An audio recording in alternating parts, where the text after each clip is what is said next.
Red Nation, are we here? The best show for Chicago sports.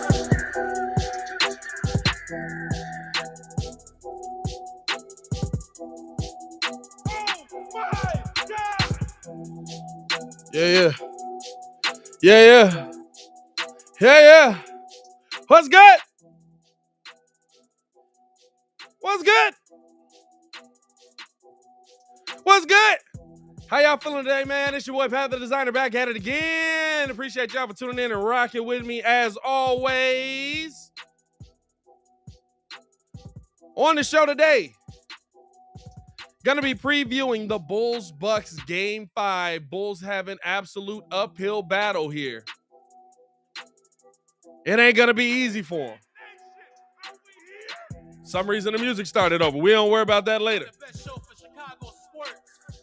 We also gonna look at how Bulls fans should look at this season.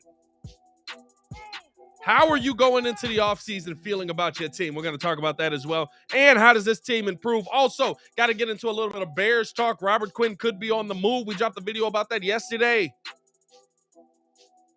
You like that or not? As always, man, hit that like button, subscribe to the page. We do talk Chicago sports daily on this channel. It's the only channel talking Chicago sports, how Chicago talks. So make sure that you get in tune with us, man. Let's get to the show.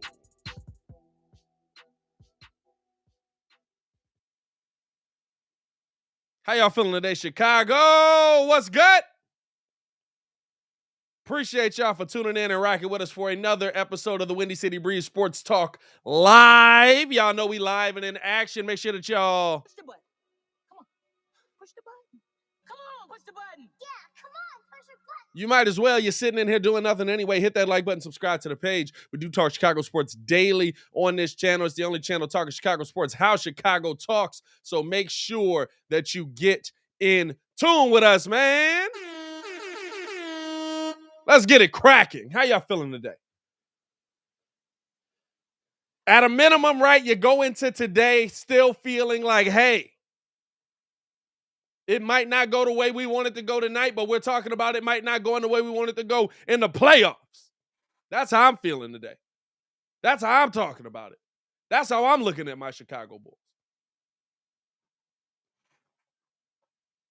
Game 5 is an uphill battle. I said yesterday there was a sliver of hope, or I said today on Locked On Bulls as well, there was a sliver of hope that Zach LaVine might play. That sliver has not been found. He would have had to do so much just to actually be able to get on the court, pass a bunch of tests, not have any symptoms, a lot of things like that, stuff like that, right? And hopes that it's a false positive. That did not happen. Zach LaVine will be out tonight. Alex Caruso will be out tonight.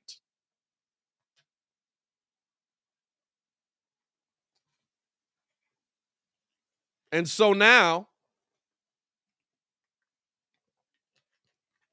you go into a potential closeout game with your back against the wall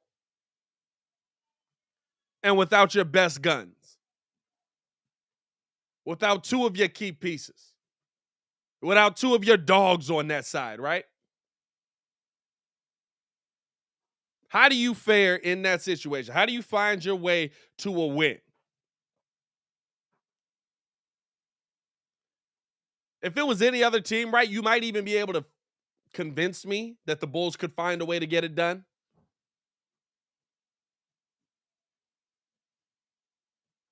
But you're facing the world champions. I might be able to see red myself enough, right? I might be able to see red myself enough versus other teams. But I can't see that much red versus the world champions. If the Bulls pull this off tonight, I don't think it'll be a surprise just to me. I think it'll be a surprise to the entire city of Chicago, the entire state of Illinois, the entire state of Bulls Nation, See Red Nation.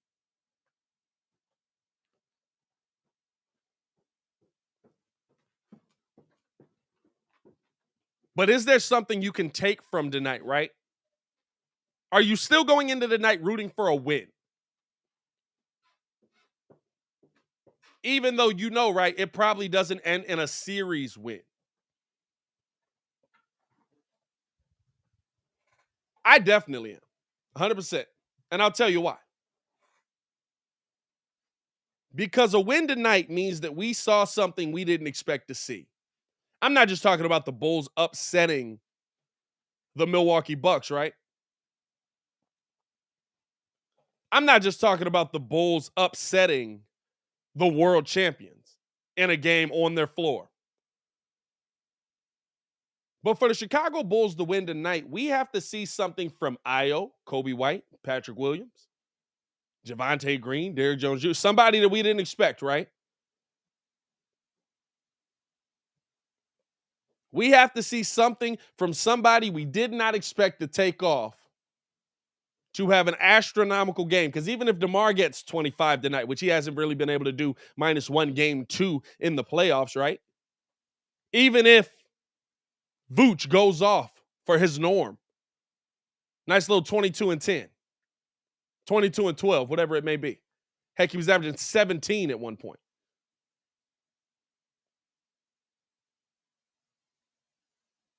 Those two alone isn't enough for you to be successful. Those two alone isn't enough for you to get to the next step, to get to the next level, to beat this Milwaukee Bucks team. It's just not. But I'm cheering for a win tonight because if the Bulls get a win, that means I saw something amazing from Patrick Williams tonight, either on the offensive or on the defensive end. That means I saw something amazing from Ayo Dosunmu tonight. That means I saw something amazing from Kobe White tonight, right? Because for you to get a win, those guys are going to have to just about play 40-plus minutes each. Coming in tonight, your bench, Troy Brown, Javonte, Tristan, Tony Bradley, DJJ. You feel good about that right now? I don't. I wouldn't want to see those guys on the floor right now. So you might as well show me something.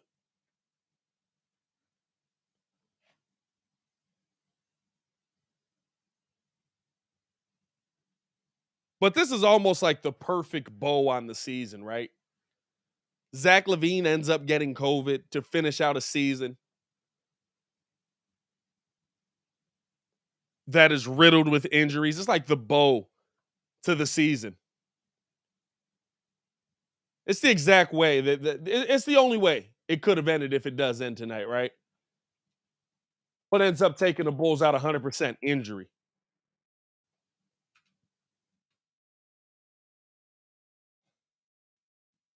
What ends up taking the Bulls out to the point where they can't even field a team that has enough talent to compete in this game? Injury. You struggled with all the talent you got, and now you take two key pieces off of this team. It's going to be an absolute, uphill battle. You're climbing Mount Everest tonight. Let's see if they can get to the mountaintop.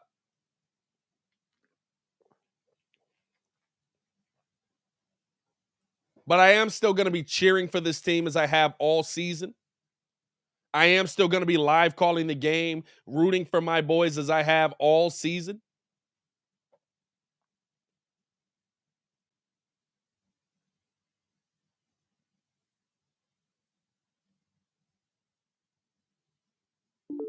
And I'm not going to be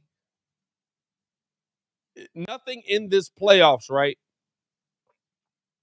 that we saw is unexpected based on the team we played. What we saw at the end of the season, unfortunately, is who the Chicago Bulls are.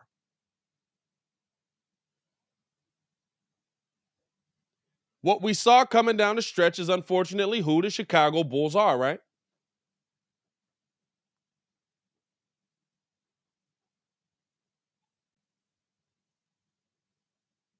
Because as you come into the end of this season and you head into the playoffs, what are we talking about the Bulls struggling with? Struggled against bigger teams, weren't shooting the ball well, defensively really didn't have enough fight. I'll say if one thing we saw in this series, at a minimum, the Bulls tried to fight defensively. First couple games, they played well defensively. Last couple games, they tried. We didn't even see them trying at the end of the regular season, right? There was some games we were like, dog, did y'all even show up?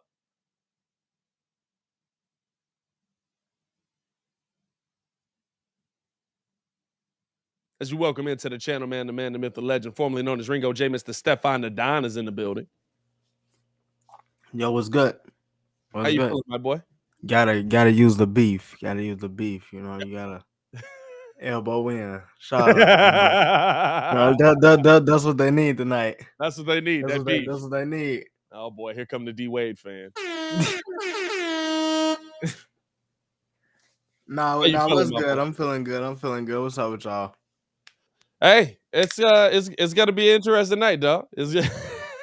Yeah, I'm seeing a lot of mugs on Twitter talking about they ain't coming to watch the funeral. So, and you know what?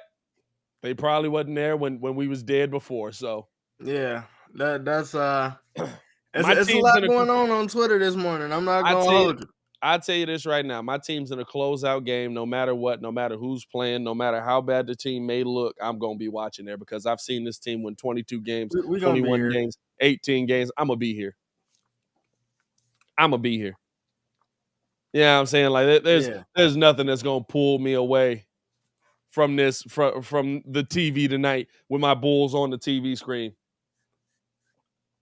And it's okay. Hey, Blank. Hey, you already know. You already know. Got them boys up out of here. On to the next. We on to the next, baby. What's your thoughts on the game tonight, man? How do you feel like it's gonna go? How do you feel like the Bulls are gonna do you think it's even gonna be close? I think on Locked On I picked one. I said the Bulls would lose 110. What did I say? 110-98, I think.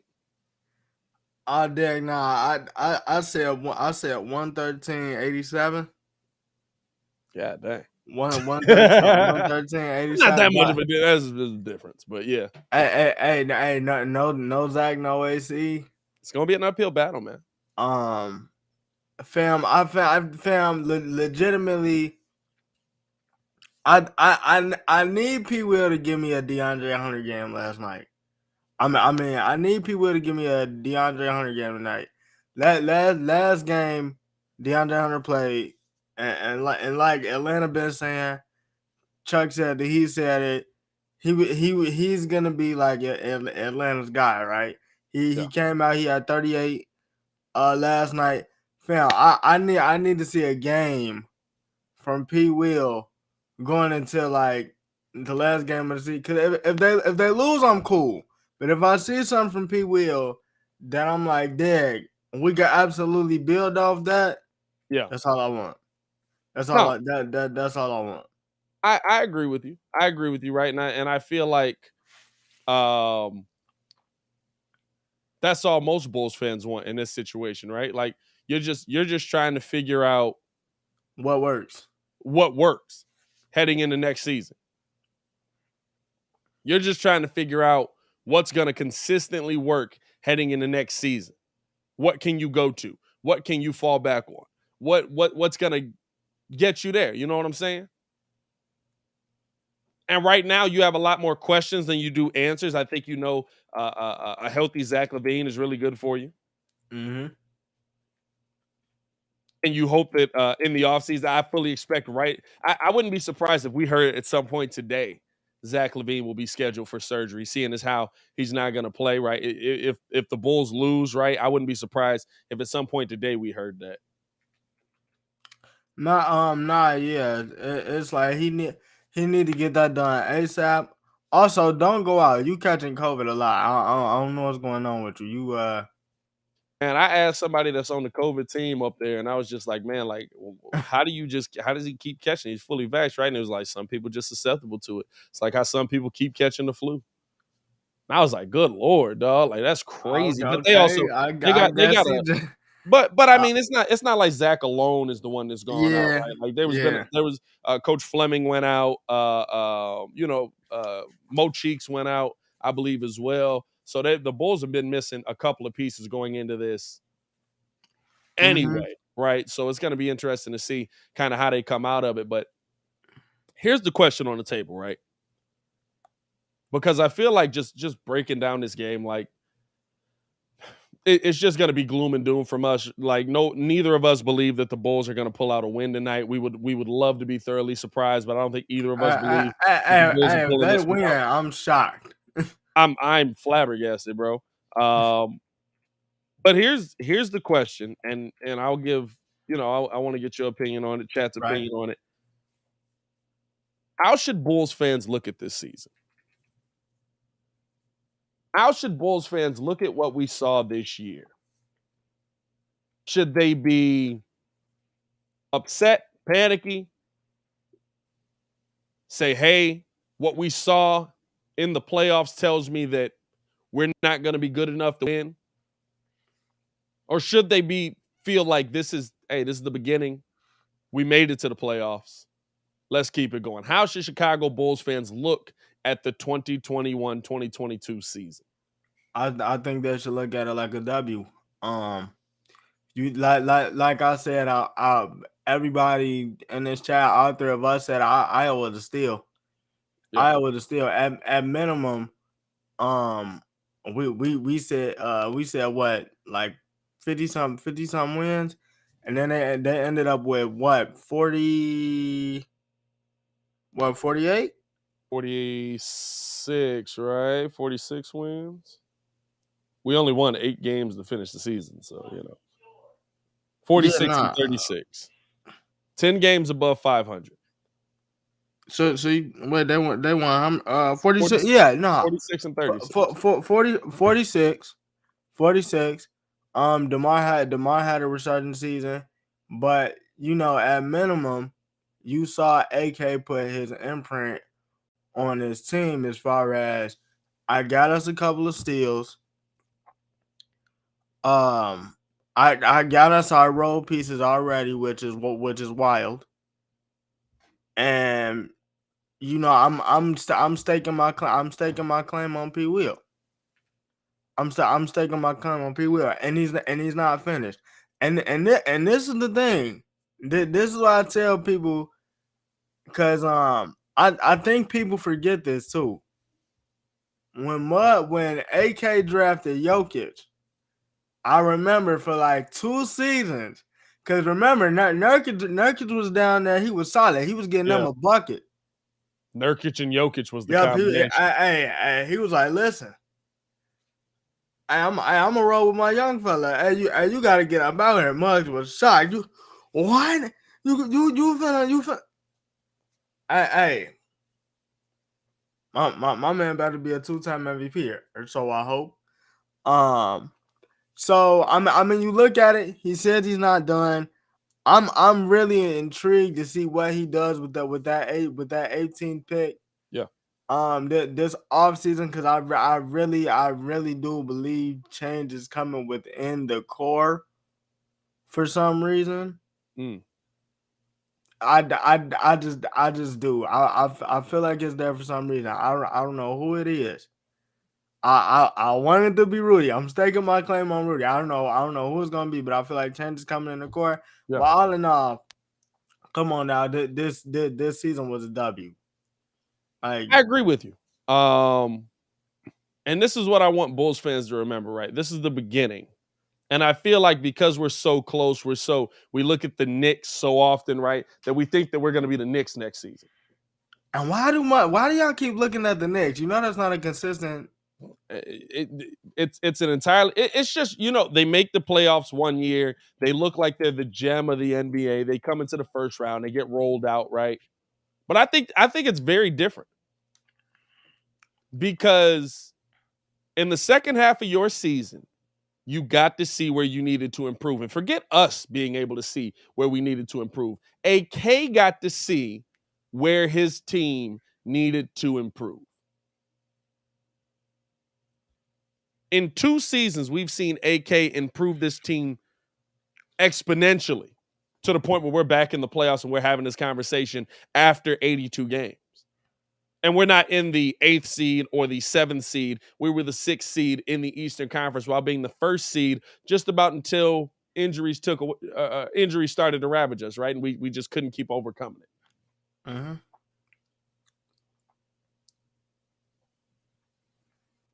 It reminds me of what we're seeing currently with the Memphis Grizzlies. Now, do I think that we have... You gotta explain that to me. You kind of losing me. Here's the thing. Do I think that we have a Ja Morant on this team? No. I'm still on record. I would have traded Zach LaVine for Ja on draft night. Hey, he showed you well last night. Hey, I absolutely... Cal was doing this. He said, call me. I said I would have done it, right? But the Memphis Grizzlies fought their way into the play-in last year. Get to the playoffs, win game 1, and essentially get rolled the next 4 games. Never really in the series, never really, I'm saying kind of at times making it a back and forth game, but for the most part, the Jazz had their number. The growth we saw from year 1 to year 2, right? Year 1 of Ja, they're not even in the playoffs. Year 2 of Ja, they make the play-in, they get in the playoffs. Year 3 of Ja, they are the 2nd seed in the NBA in the Western Conference. Mm-hmm. That's the kind of growth that can be seen in these Chicago Bulls. Now, do you have a player like Ja? You hope Zach LaVine can be that guy, right? I think he's going to have to say, listen, DeMar, you got to play number 2 for him to be that guy. But I look at this season as not the end, as not the window is over, the window is closing, but as the beginning of something that I think is going to last a very, very long time. Not just because, we've got Zach LaVine and we're going to have Patrick. Honestly, Patrick Williams and them boys, they kind of play a factor, but not really. Like maybe Ayo Dosunmu a little bit. Mm-hmm. But the fact that you have a team right now that people will want to come to. Mm-hmm. You have a team right now that people will want to be around for the next 6 to 7 years. You can get pieces in. Does anybody in this chat think that we're going into this offseason and we're not going to be able to get pieces? No, the Bulls will be able to get pieces because what we said even before they got AK that if AK came here and he just got them into the playoffs. All he did was just get them into the playoffs with a solid team.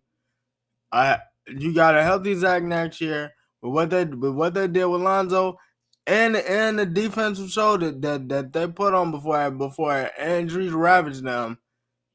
Players are going to want to play here. It's Chicago. Yeah, it's Chicago. It's the thing to me is that you didn't take a step. You took a leap.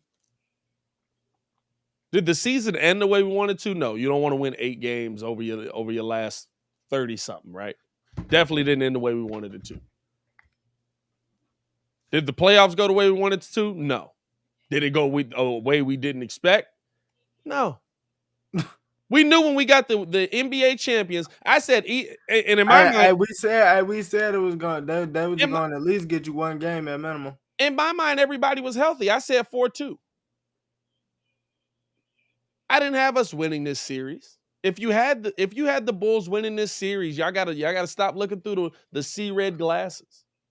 There were opportunities for the Bulls to take control of this series. Yes, they did not capitalize on them. So, but I look at this series as a B- to B+. I look at this series as a listen, because you didn't take a step. You took a leap. You jumped a chasm. A chasm. Yeah, I was gonna say yeah, bro. You jumped a chasm.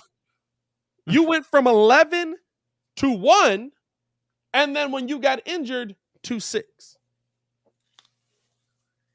Was hanging around at 3 for a minute too.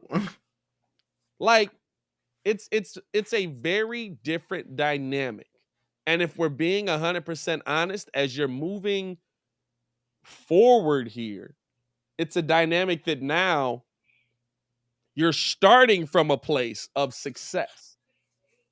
Mm-hmm. It's impossible.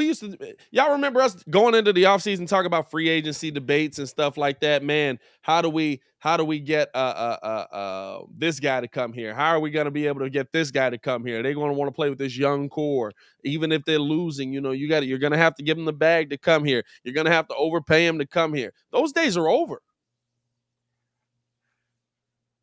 I look at this season as an absolute successful season, no matter how it ended, even in the first round, right? Because even in the first round now, the Chicago Bulls are in a position to where Zach LaVine has playoff experience. Ayo Dosunmu, who at moments in this season has been great for us, has playoff experience. Patrick Williams at 20 years of age has playoff experience. Right? In those situations, right, DeMar hasn't been able to get over the hump. Vooch hasn't been able to get over the hump. I don't want them to be the reason we get over the hump. I want Zach LaVine being the reason we get over the hump. You know why? He's 26. If we get over the hump with Zach LaVine, we can get over the hump again. We've got time with him. If we get over the hump with Patrick Williams, we've got time with him. With Ayo Dosunmu, we've got time with him. Kobe, count your days. Kobe, You're good. You're done. Kobe, count your days, bro. I will say this. The one thing that would irritate the heck out of me is if Kobe White went off tonight. Because I feel I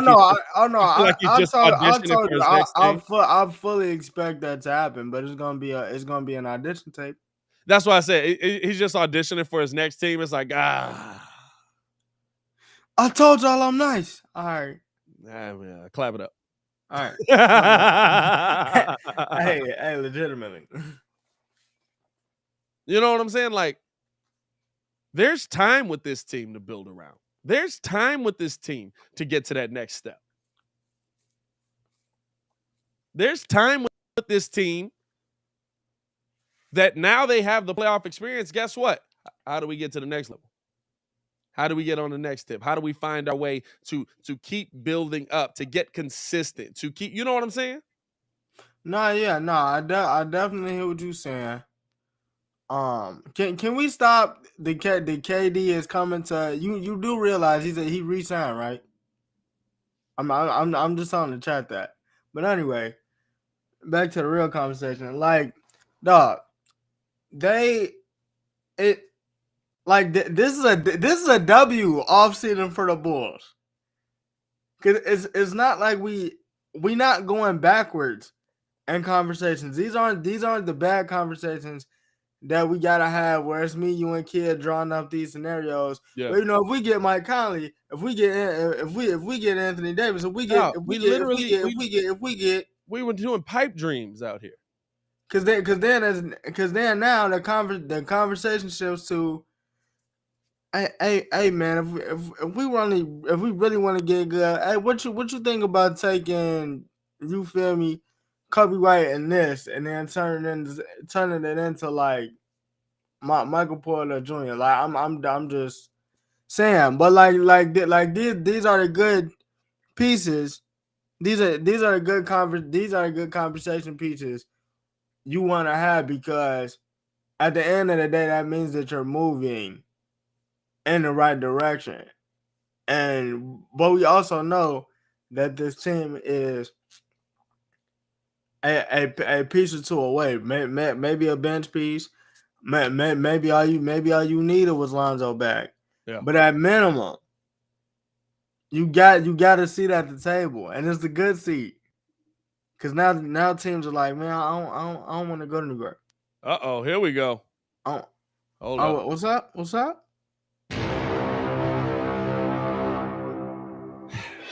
As I predicted, and it has now been reported per Joe Cowley, Chicago Bulls guard Zach LaVine will have knee surgery this offseason.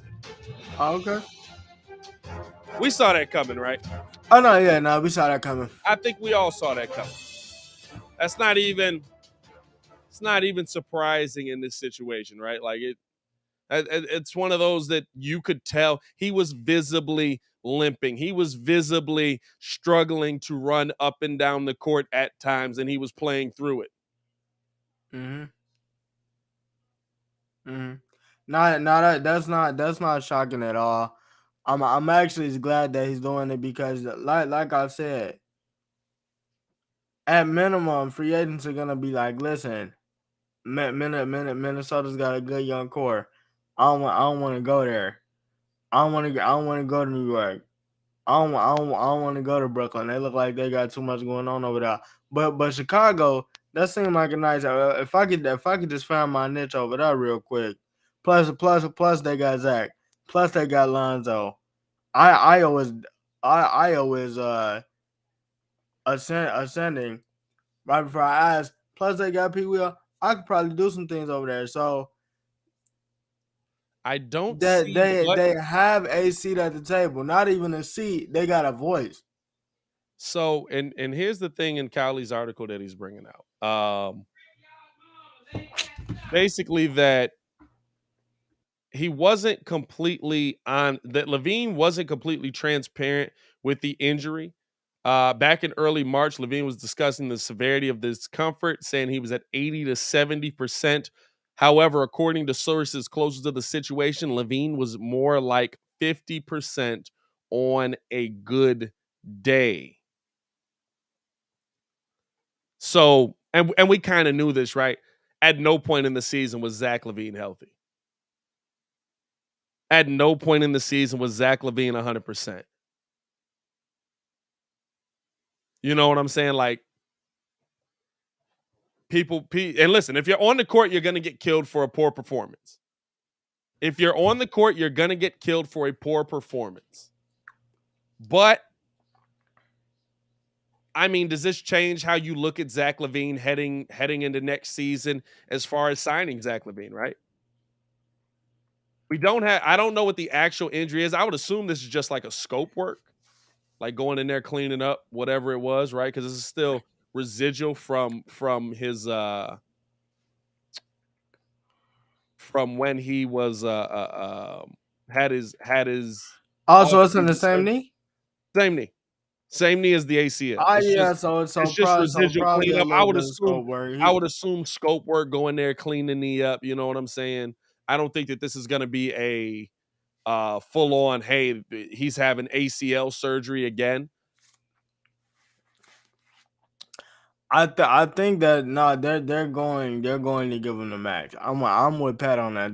They have no choice not to give him the max. But everything that he's been through, if you don't sit up there and give him the max, Well, it's what's the extent of the injury too, right? Like I feel like they will give him the max. I feel like it will be but again, we don't know what the extent of the injury is just yet.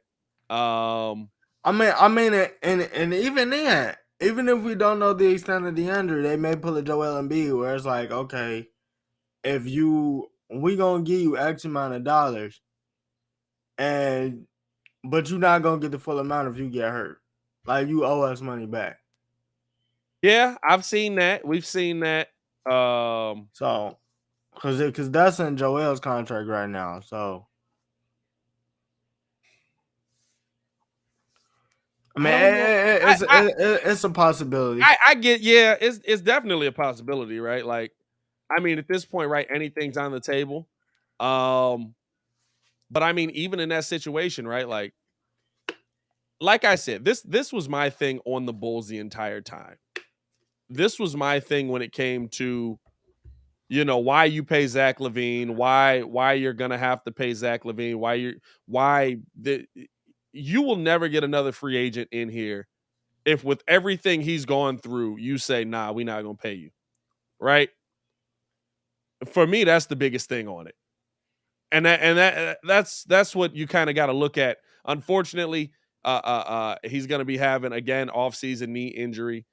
But it's not like we're surprised here. It's not like we can't believe that this is happening. Oh God, Nobody's how surprised. did Zach LaVine get here? Like we saw this coming a mile away. I called this out. This is before the All-Star break, dog. I called this out before the All-Star break, essentially. You know what I'm saying? So it sucks, right? But listen, I'd rather have him healthy than not. And a healthy Zach LaVine, you remember back to the beginning of the season, a healthy Zach LaVine was an absolute problem. A healthy Zach LaVine was nothing to scoff at. He was absolutely out there dog walking the competition. Him and DeMar DeRozan were playing at the same level. And here's the thing, right?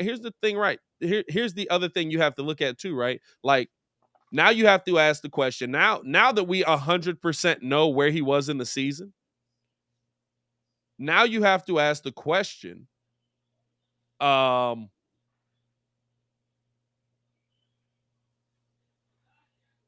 did this affect the rest of the team moving through the rest of the season, right? How does this affect DeMar DeRozan down the stretch where he has to take on more of the scoring load? And now we're talking about where in the beginning of the season there was a ton of ball movement, right? Now we're talking about DeMar being the ISO player that we saw. How does this affect, right? Like it kind of opens up perspective on everything. We always knew Zach was hurt. That was never under the covers. That was never hidden from us. But the severity of it, the fact that he was hiding that he was 50% on a good day per sources close to him. That's a very different Zach LaVine in that situation, don't you think? Nah, I definitely think it's a very different Zach LaVine. The Bob movement, I just feel like that came with just Zach not being healthy, but also Lonzo, not being there because I can't wait till the Bulls actually get him back. Yeah, I'm like I said, like more so. I'm not even gonna lie. I'm just excited for next season because I'm just looking at the prospect of Io's getting better. P Will's getting better. Lonzo's coming back, and AK said he's not done, and I legitimately trust AK when he say he isn't done. Like I legitimately think Muggs is up here talking about some Trey P Will this, Trey Vooch this. You do realize like P Will came back. Muggs was talking about rebounds. He got you your rebounds. yeah. Muggs was killing Vooch all season. This man, bro. I was reading on Twitter. Muggs was legitimately saying that he don't need to eat dinner the way that he was getting cooked on defense, fam. And then it took y'all one playoff series to really be like, damn, like this man really is the only person out there right now that's actually trying to get us a bucket. Yeah. I kind of gotta walk that statement back, but it's like, nah, man, like this team. I think the iteration of this team with some more pieces added to it can get to an East final. I don't know if they'll be able to get to the actual final, but there's pluses going into the offseason because you talk about it like fam P Will with DeMar constantly learning from DeMar. I'm telling you that boy come back next season, he's going to be a problem. I agree. I think we both kind of sit there. He's going to be a problem. I I'm looking at it from that perspective. I think we both sit in the same space on P Will, right? We both These think are just he's going to take a pluses at step this point. next season. But right, like, and if you're just joining us now, Zach LaVine will have off-season knee surgery. Waiting to see how severe it is, if it's just a scope, if there's going to be some cleanup. I'm sure Baki will have us updated on that. Shout out to the best, the Black Jokic Adam is not the coming Black to the Wolves. Bulls mid-season, dog. But here's the question off of this, right? Here's the question that you have to look at now if you're a Bulls fan. Knowing this and still seeing the production that Zach gave you, is Zach 200 mil plus?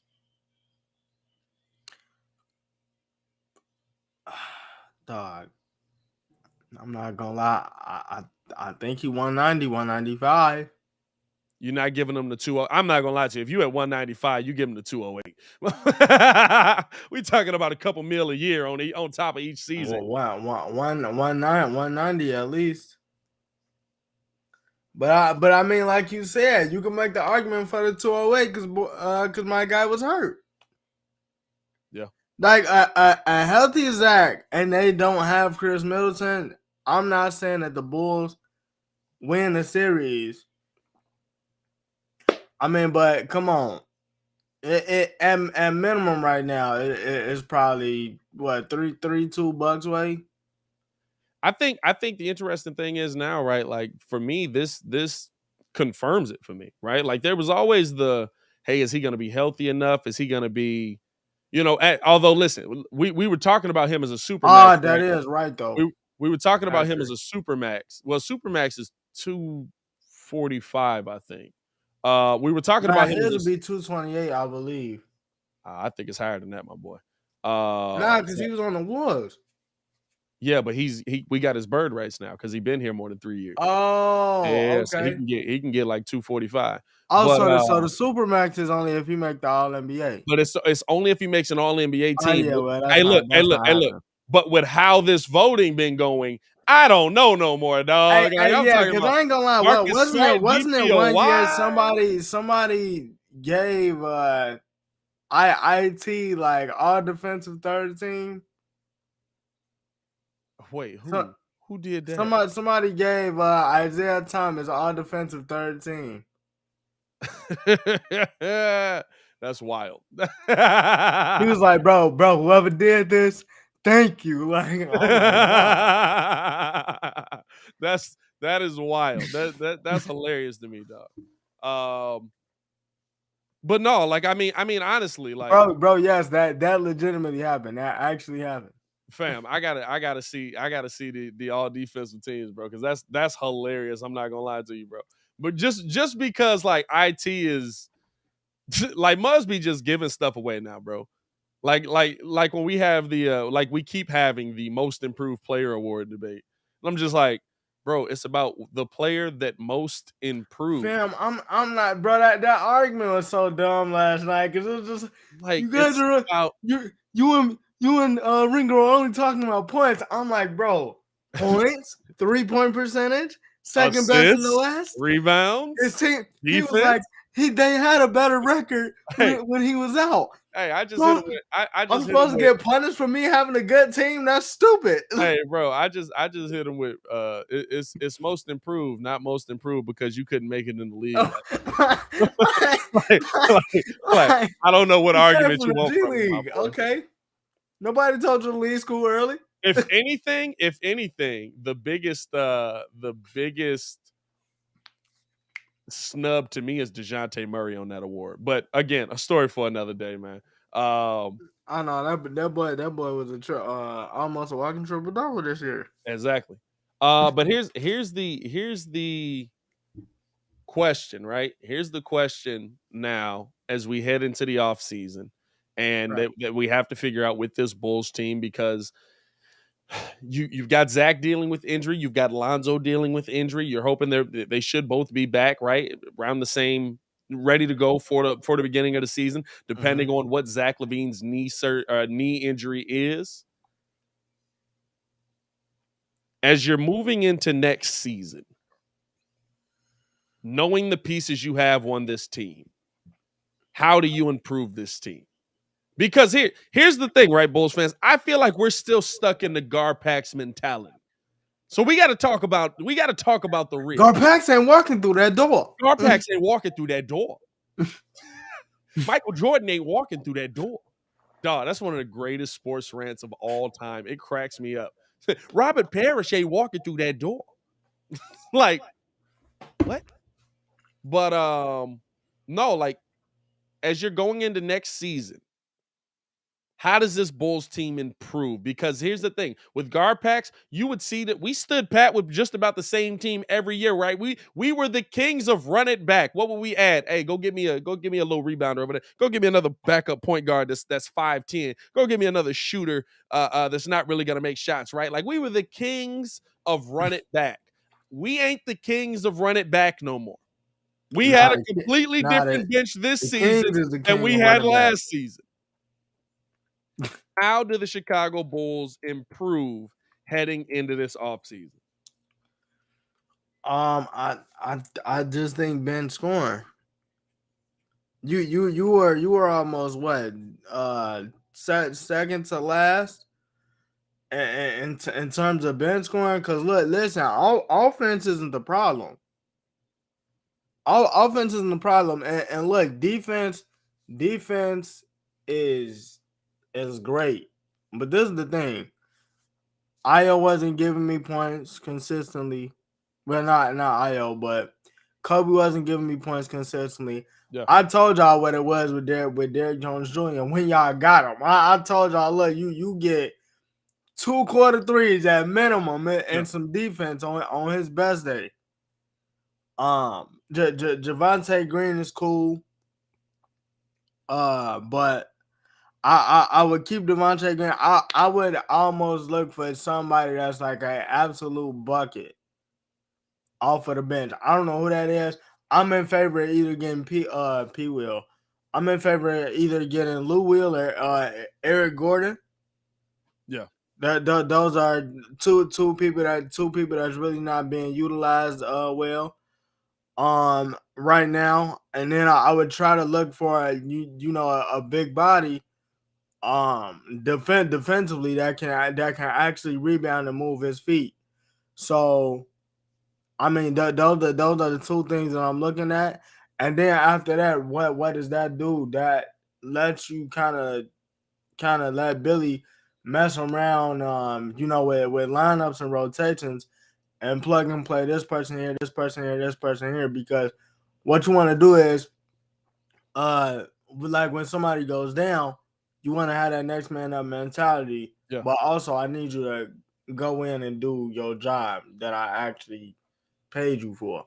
So So and here's the thing, right? Here's the biggest thing, right? As that I'm looking at going into next season. And probably the biggest question mark the Bulls are looking at going into next season.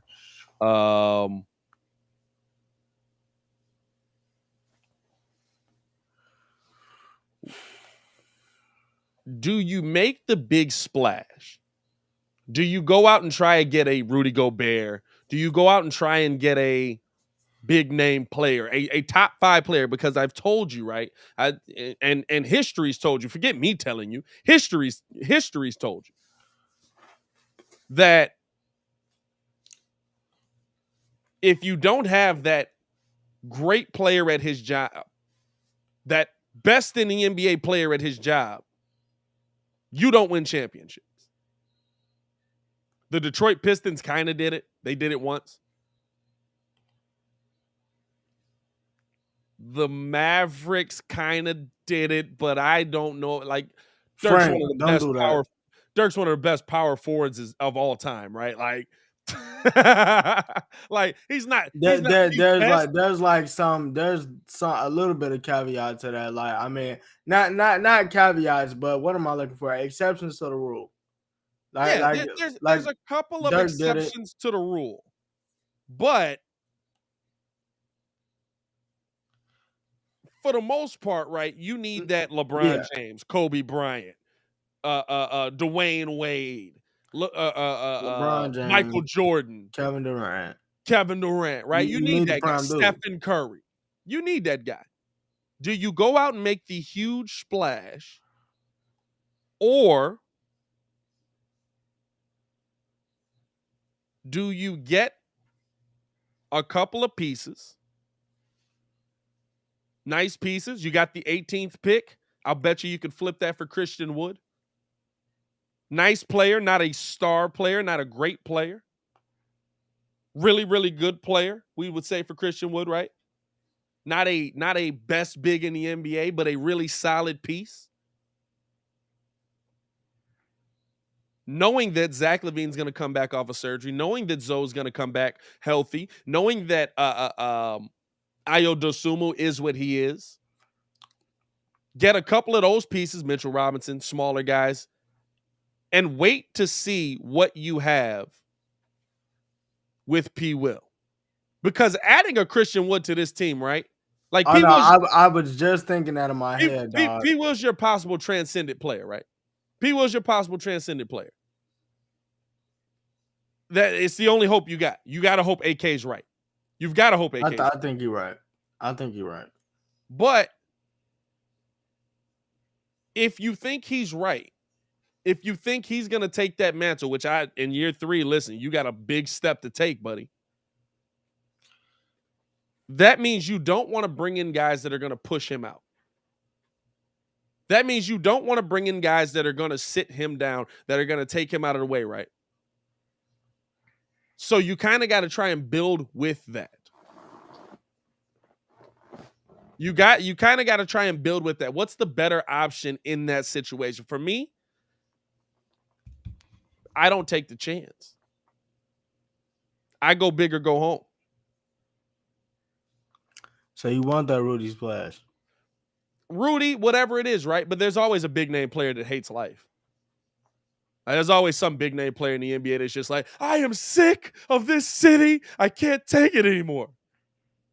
By the way, if y'all in here, man, 84 people in here, 25 likes, hit that like button. Come on. Push the button. I put this up already, but yeah, I know it. Yeah. Push the button, man. Hit that like button, subscribe to the page. We do talk Chicago sports weekly. But the thing with me with that is, right, like if you go get Rudy Gobert, or if you go get I don't even know, long shot is Joker, right? You would have to trade for him, but that's probably the longest odds there. But some superstar that's sick of it, right? Or maybe they don't pay DeAndre Ayton. Which is wild, dog. It's a wild situation. Not paid this man. It's definitely a wild situation that you're not going to pay DeAndre Ayton. I don't know if you're going to do it or not. Hey, if they don't pay him, y'all need to throw the bag at that man expeditiously. But a name like that, right? A name like that where, hey, we're making a big splash. He's one of the best players in the NBA. He can do these things well for you that you need. And oh yeah, you've got a bunch of really good players, right? Because the goal for me is to make DeMar the third option on this team. Not to say I don't like him as the first option on this team, but to me, Zach LaVine being good does more for the Chicago Bulls than DeMar DeRozan being the number 1. BJ, come on, dog. Anyway. Zach LaVine being the number 1 on this team does more for the Chicago Bulls than DeMar DeRozan being the number 1. Because if Zach is shooting the ball well, if Zach is driving the ball well, if Zach is getting to the bucket well, guess what? That makes DeMar DeRozan's life easy. That means DeMar can go out there and cook. Like, the one game, Zach is just, hey, listen, I'm going to just stand out here. I'm going to knock down these threes for you, baby. Don't even worry about it. DeMar is 41 in the playoffs. The one game, DeMar has 41 in the playoffs. Zach LaVine shoots. You can see when Zach plays well, it's easier for DeMar, especially versus these bigger teams. And so, like, to me, right, I'm looking at that, okay, if Zach becomes the number 1 on this team, you got Lonzo, you still got P. Will, you still got DeMar. Who's your piece you're moving in that situation, right? Like, you're probably talking about Vucci not being here next season. Maybe Vucci, but like I said, if I give him to, I could see him going to Houston, but then after that, you feel him. I mean, I'm not sending you Vooch for Christian Wood to Houston. Okay. Then we going to Utah. Then you get an 18th pick off rip. You're not getting nothing better than 18. Utah. I give you Vooch, the 18th pick, and Kobe White. Yeah. For Rudy Gobert and Royce O'Neal. Nah, they probably just sending you Rudy straight up. And Royce O'Neal. Cause Cause They then probably just sending you Rudy straight up. They're not sending you nobody else. even then, I'm looking to get my dream off season would be I want the lineup to be Lonzo, Zach, DeMar. Lonzo, Zach. Then I turn around, I add P. Will. Maybe if Christian Wood is in there, maybe not. But then after that, you're talking about Alonzo, Zach, DeMar, P. Will. By the way, can we all understand his name is Lonzo Ball? His first name is Lonzo. It is not Alonzo. Who's saying Alonzo? I see Alonzo so often in the what? comments, bro. Anyway. His name is Lonzo Yeah. Ball. So then Rudy Gobert. And then after that, I possibly go get a Kevin Porter Jr.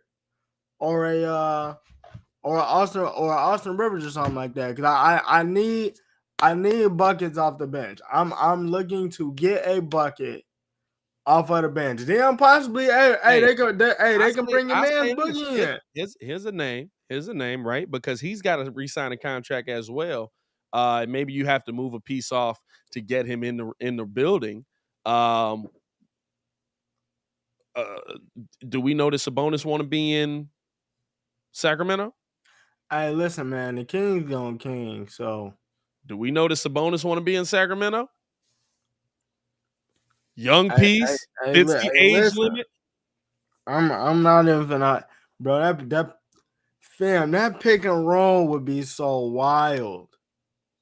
Because it's like, it's wild to me because Sabonis can shoot, but that man can pass. Like, Muggs be talking about Jokic, but y'all gotta understand Sabonis is low budget Jokic. Hey, I'll tell you this right now, though. Sabonis is an awful defender. That man is Whole Foods. The one thing I will say, Sabonis is an awful defender. He big trash out, but you got P. Will. You got P. Will. So that's gonna help him. But even if they do make that splash, right? If you go out there and you get to a Boogie, a JaVale McGee, he's still under contract. He'll be UFA. He's got 2 more years over there. He'll be a UFA in Bavuch. It could be the case. But again, why would Sacramento do that? Right? Like I try to think of. Why would Sacramento do a lot of things? That's true. Like, it's Sacramento. I try to think of options that the Bulls that both teams would do. You know what I'm saying? I could see why if you send 18, if you send Vooch, if you send Kobe, why Utah would do something like that, because Utah or Rudy and Donovan, they can't like each other. There's no way they like each other. Oh no, it's done tonight. And the only reason, look, I'm gonna tell you this: the only reason why Dallas lost that game for them to tie it was because Luka was rusty, and then I thought he was like, "Look, I got a game up under me, blowout." Yeah, it wasn't even close. I got a game on him. Hey, that's done tonight. Hey, and then watch the pressure. I just feel like we didn't get enough boards. Yeah, you know.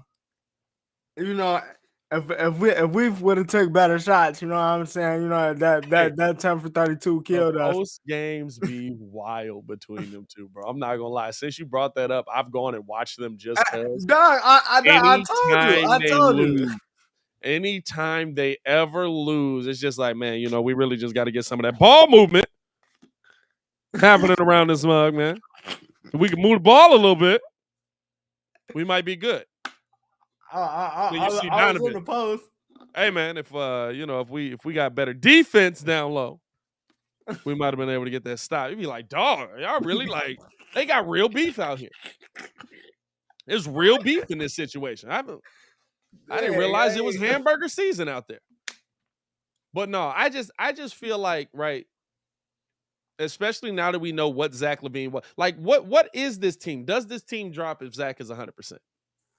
How far does this team drop if Zach is 100%? Now the speculation is wild. If Zach doesn't drop, they're good. If Zach does not drop, they're good because I mean, at the end of the day, you looking at a healthy Zach. I mean, it's a healthy Zach. Like what more is it to say? Now I will say that, I mean, yeah, throughout that stretch, just like Billy said, they got to play better defense, but a healthy Zach and a healthy DeMar, I mean, like they did break records that was standing for a little minute for the Chicago Bulls. Yeah. I mean, it was like what, first teammates to add, like drop 30 in like what, 4 consecutive games or something like come on, like the proof is there. They were the highest scoring duo in the NBA for a little while. In the fourth quarter, they were the highest scoring duo in the NBA for a good chunk of the season. Right? And like, to me now, I don't know. For me, right, heading into next season, not to say that I want to get rid of Vooch, not to say that I want to get rid of any piece that's on this team that I think is a major piece, but you're going to win if you have game-changing, show-stopping players. You're going to win if you have dominant, best in the NBA at what they do players. Do we have that on this team? Here's the question for Bulls fans. You're going to give Zach the max. Do you have that on this team if Zach LaVine is 100% healthy? Do you have a best shooting guard in the NBA if Zach is 100% healthy? When he was 100% healthy this season, he was 48, 39, and 87. That far away from a 50, 40, 90 player. I'll say this, though. I feel like it's a difference between saying you're the best, but also he got to be a killer. He got to be a killer. Meaning, I need the ball, put it in my hands, and let's go get me a bucket. Like that, I need to see, cause I know Zach is good. Everybody ain't stupid. Everybody knows Zach is good. Yeah. Now is he Jason Tatum, Jaylen Brown?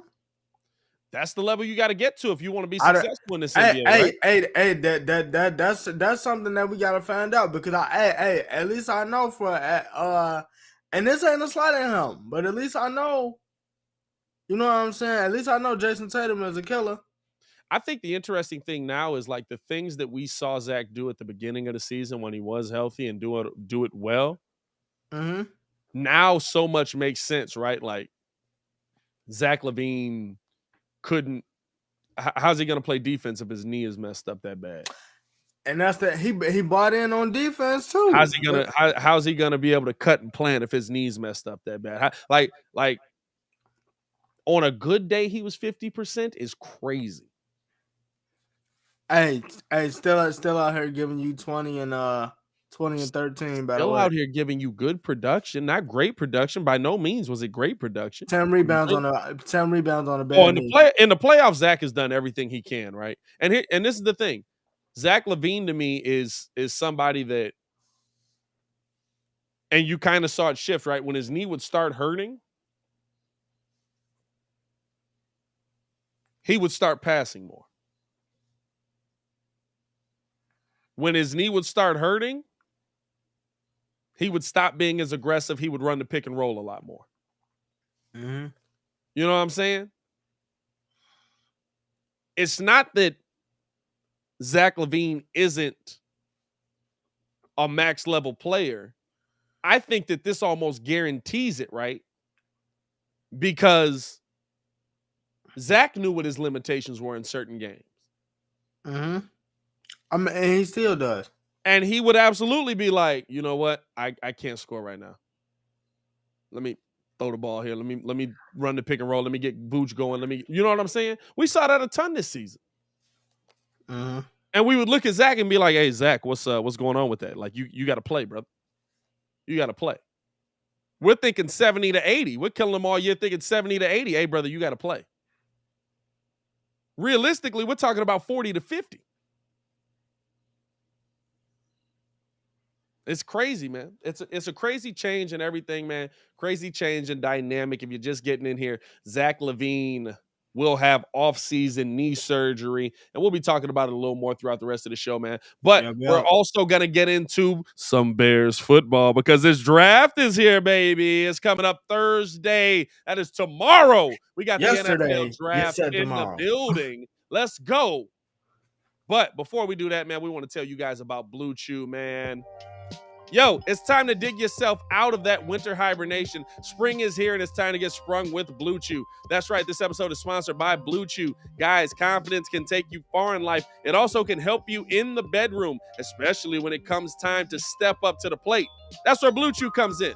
Blue Chew is a unique online service that delivers the same active ingredients as Viagra, Cialis, but in chewable tablets and at a fraction of the cost. And here's the thing. One of the guys back in the old town, man, comes up to me. Hey, listen, I got this issue. I'm not trying to go to a doctor, kind of embarrassed about it. I said, bro, sign up at Blue Chew. Process is simple. Consult with one of their licensed medical providers, and once you're approved, you'll receive your prescription within days.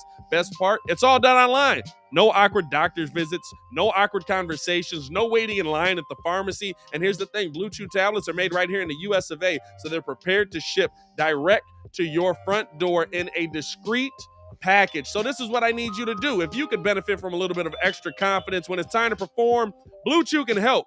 And we got a special deal for our listeners. Try Blue Chew free when you use our promo code Windy City at checkout. Just pay $5 for shipping and handling. That's BlueChew.com, promo code Windy City to receive your first month free. Visit BlueChew.com for more details and important safety information. And we thank Blue Chew for sponsoring the show. Now, Ringo, let's get into this Bears breakdown, my boy. By the way, if you guys are in here, man, hit that like button, subscribe to the page. We do talk Chicago sports on a daily, on the daily from 11 to 1, man. Appreciate y'all for tuning in and rocking with us. We are the only channel to talk Chicago sports, how Chicago talk. Make sure that you Push the button. Come on, push the button. Yeah, come on, push the button. push that button, man. Hit that like button. We appreciate all the love you guys show. Now, Ringo. That's good. We heard Ryan Poles talk yesterday, and he was bringing up essentially what his move was going to be in the draft in this situation, right? And when you looked at it, when you looked at the presser, I wanted that to fade out. It didn't work. When you looked at the presser, it's all right. It's all right. It is what it is.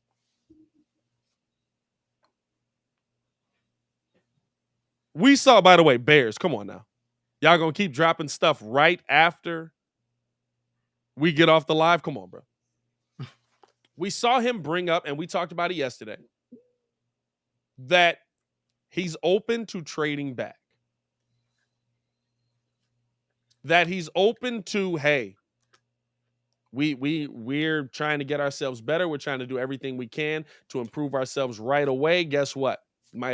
Sometimes you do have to take those phone calls.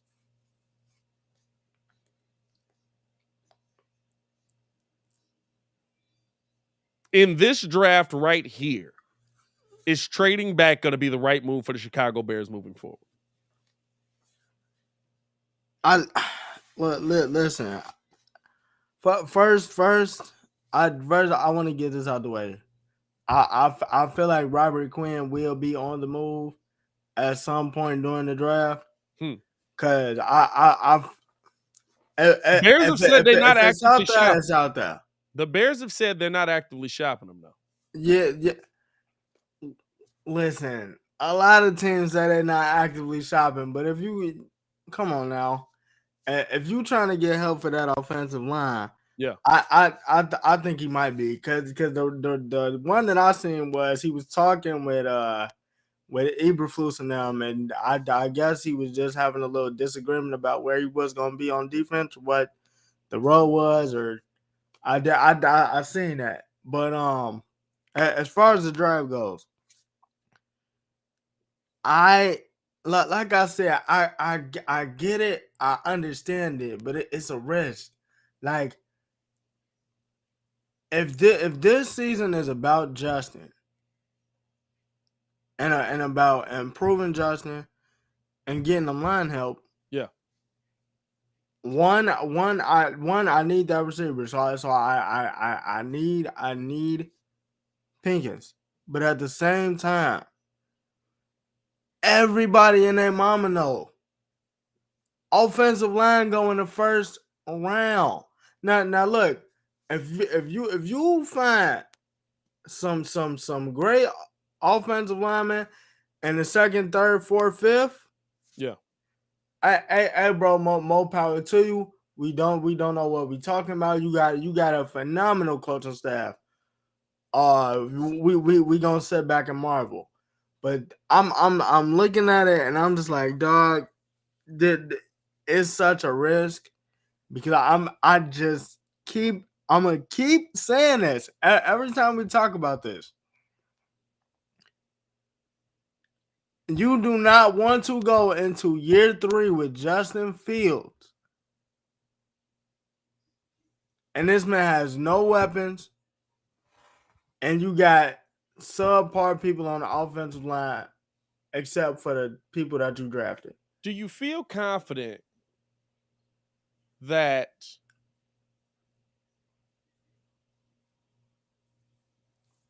this draft is deep enough for you to move back and still find Justin that weapon he needs, that big body weapon, that number one weapon that he needs in the draft? I feel like with all the receivers we've seen, A receiver, yeah, but I mean, listen, that's here's the thing. I really believe that the Bears aren't going to go tackle in this draft. Not that they're not going to go lineman, but they aren't going to go tackle in this draft. I think they want to see what they have in Tevin Jenkins and in Larry Borum. I think they'll probably sign some veteran guys to try and help them along. Not to say they're going to be top tier guys, not to say they're going to be the best guys in the building, but just guys to be like, hey, listen, he's the starter. We just need somebody solid to come in and be able to give us good production when he's off the field, if he's tired or if you have an injury, right? I think that the Bears are going to roll with their young guys at the tackle position, though. So in that situation, I'm looking at this as, okay, what pieces are the Bears going to go after then? I think they go after receiver. I think they try to get a defensive lineman. I think they try to get a backup center who will eventually become the center. Not the center. I think they get a backup center. I think you're gonna need that, but somebody that can play, multiple positions, right? Because you've got Lucas Patrick, who also can play multiple positions, Lucas Patrick came from the Packers, so right? I believe he's gonna be solid. Who also can play multiple positions. But here's the thing: you got Lucas Patrick in here, but you lose James Daniels. Jermaine Ifedi was a non-factor. You know what I'm saying? Like, so you're gonna move Cody Whitehair to one guard. Cody Whitehair's had injury issues. You're gonna need some other help on that and that's line. the thing. I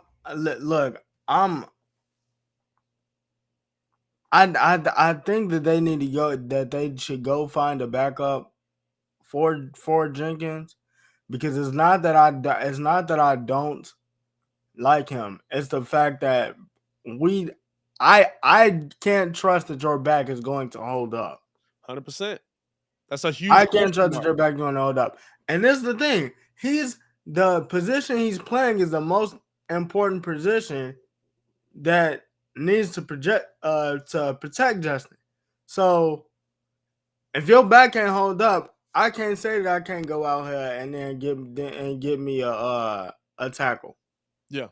You know what I'm saying? Like it's not true. Like now, like we said, if he hold up, clap it up, clap it Yeah. up. He held up. That was nice. But at the same time, I can't trust that. I need to go out there and give me a tackle. I like Lucas Patrick. He can play multiple positions. Came from Green Bay. I'm with it.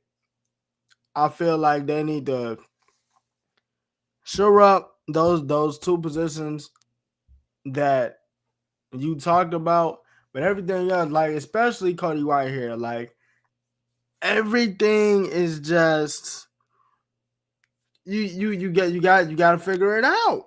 Yeah. Because these mugs, you want to trust them, but at the same time they hurt. And here's the thing: big boys don't get healthier. Like, hey, what you about to go to? Hey, bro, I'm about to go. You mean about like 2 steaks and macaroni and cheese? You know what I'm saying? You feel me? Not to say he's out of shape or nothing like that, but big Yeah. boys usually don't get healthier. You usually don't see those big guys when they start having injury, which was an issue that I think, which could be the reason they let James Daniels go, Hey, right? now Coach T did say that Larry Bourne slimmed down. He looked like he slimmed down. I mean, He that's said, good, but Larry Bourne's problem was concussion last year. Larry Bourne kept getting Hey. concussions last year. You know what I'm saying? Like, he's not gonna get hit in the head less. he's not gonna take less of a shot to the dome this season. But no, I feel like, right, you're going into this draft, and to me, like, is moving back the right move? Is moving back the move that's going to get you the most talent on this team? Or are you just trying to find those glue guys while still finding good talent, right? I said that too. And to me, neither move was a bad move. If the Bears stand pat at 2 or at 38 and they take a big body at wide 2, receiver, what trade did they make that and I you ain't missed? even know. You missed it. No. If the Bears stand pat What? at 38 and they get in their big body wide receiver and maybe they trade back from 48 and instead of going to get Arnold Ebiketie, they stockpile a couple of DBs and they get another piece, right? Or something like that. Neither move is a bad move to me because Ryan Poles is showing up in this situation where there are a billion holes on this team. Everywhere you look, there's a hole. Everywhere you look, there's another player that is like, I don't know if he can play. I don't know if he's that level of guy. I hope he is. But I mean, honestly, what have we said about everybody on this team? It's a fact. It's a Seven fact. And Jenkins. this is the thing. The only person that we know for sure that can play is Roquan. Legit. Legitimately. The only person we know that can play legitimately is during Roquan Smith. that presser, all I heard was wah wah wah wah wah. Hey, we getting rid of Monty. Hey, definitely. Hey, And I told y'all, Bears fans. we getting rid of Monty. That value. I told y'all to prepare yourselves for this. You do not pay running backs. If Monty want to make 2 M's a year because he loves the city of Chicago that much, you pay Monty. 4 years, $10 million. Give you a $4 million bonus. Or no, what I give him 4 years, $12 million. I give you a $4 million bonus. Because all I heard was, Joe, we really like Khalil Herbert, which is what I said. You know what?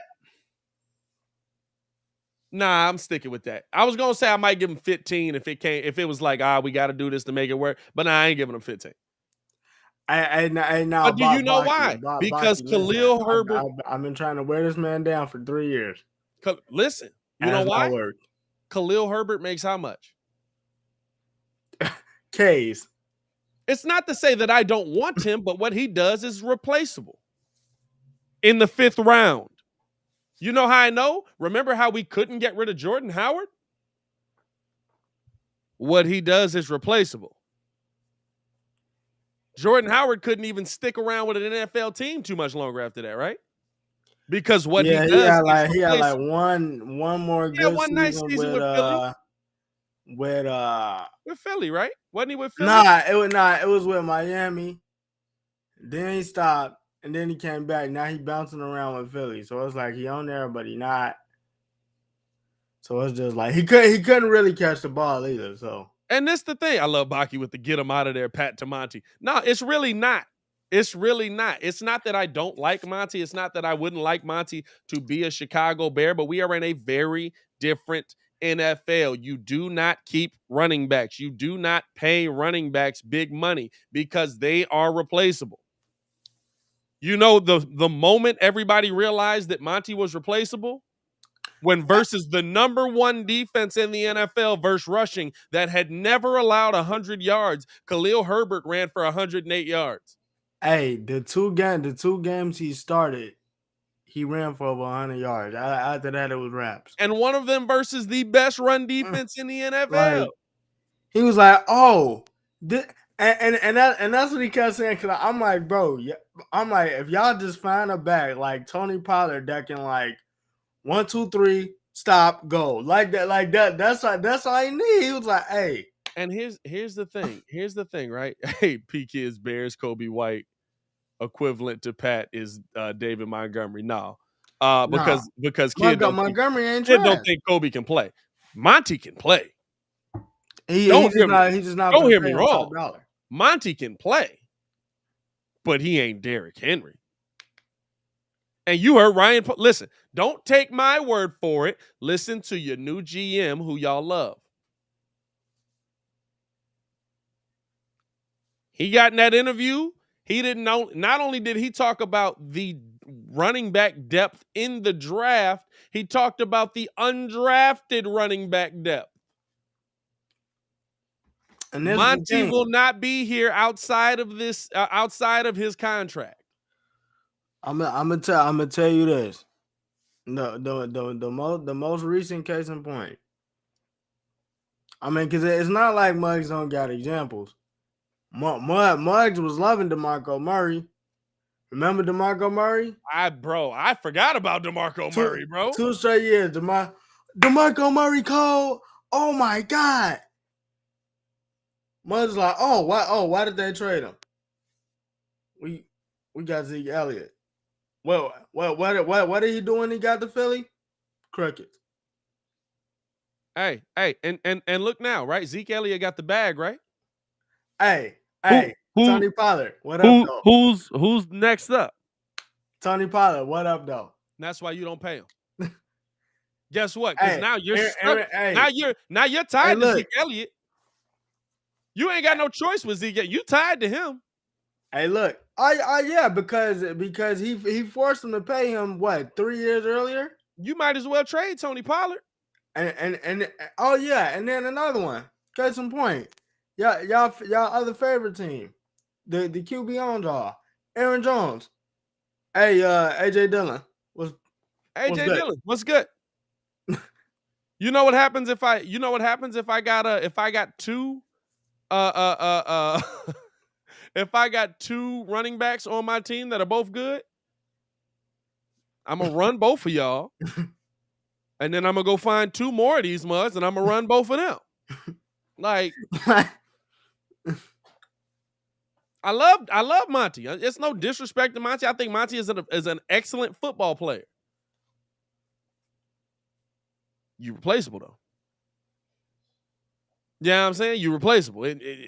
There's nothing to say about it.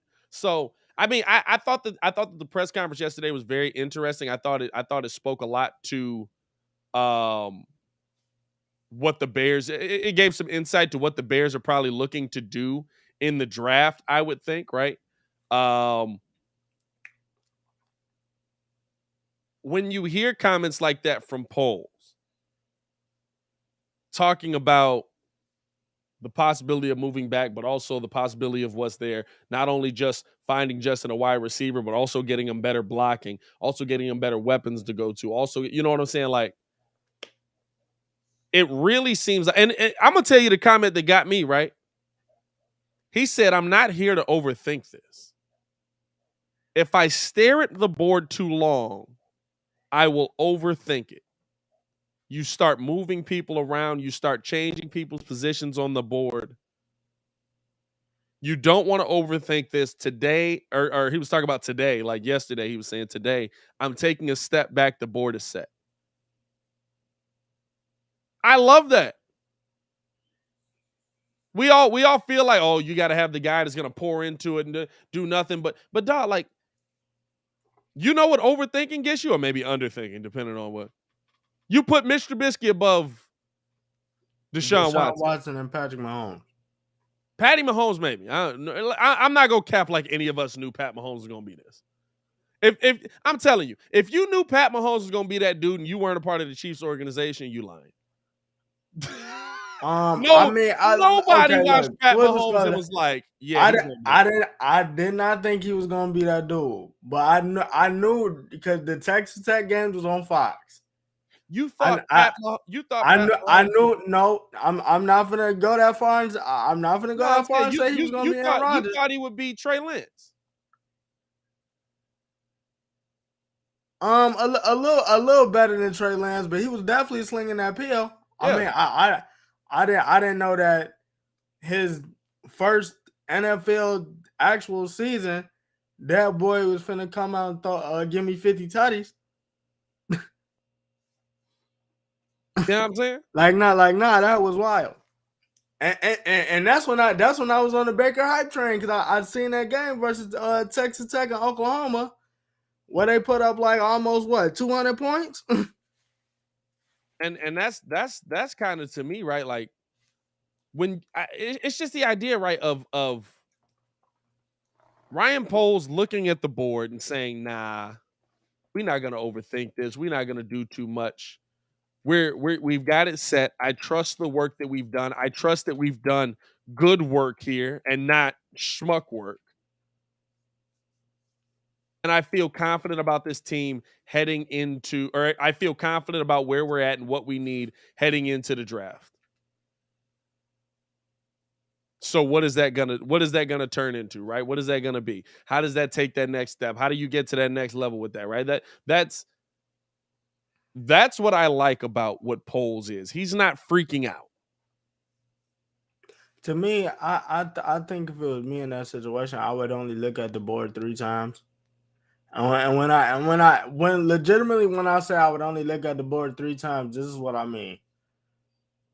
I would look at the board after the college football season's over.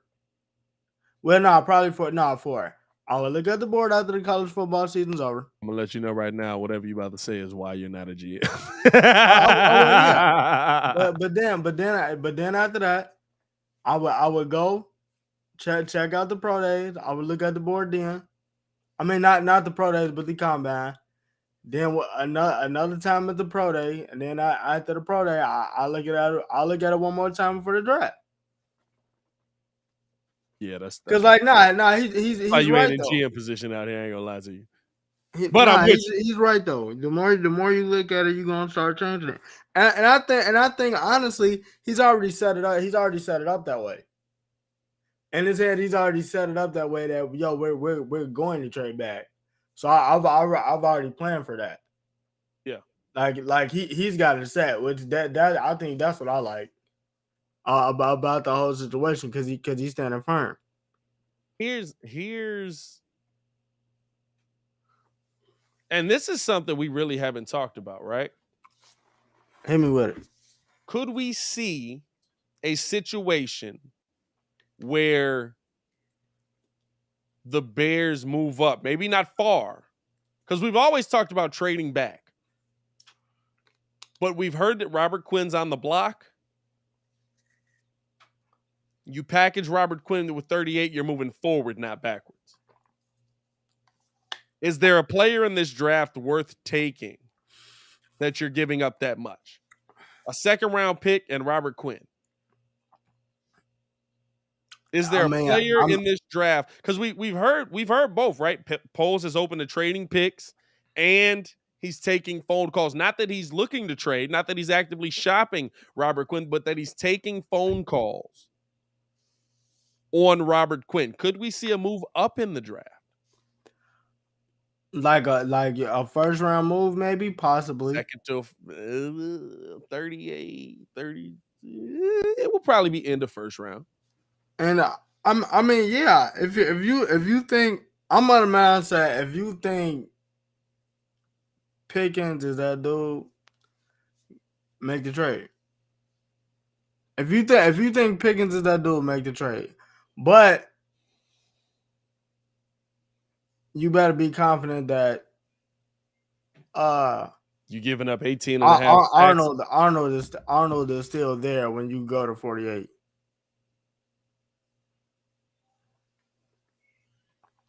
I don't know if Arnold is a must get for the Bears. I'll say this: the name. I mean, he reminds me of Quinn a lot. By the way, a little insight in the video that's dropping today. The name that according to sources, the Bears are most interested in is Alec Pierce.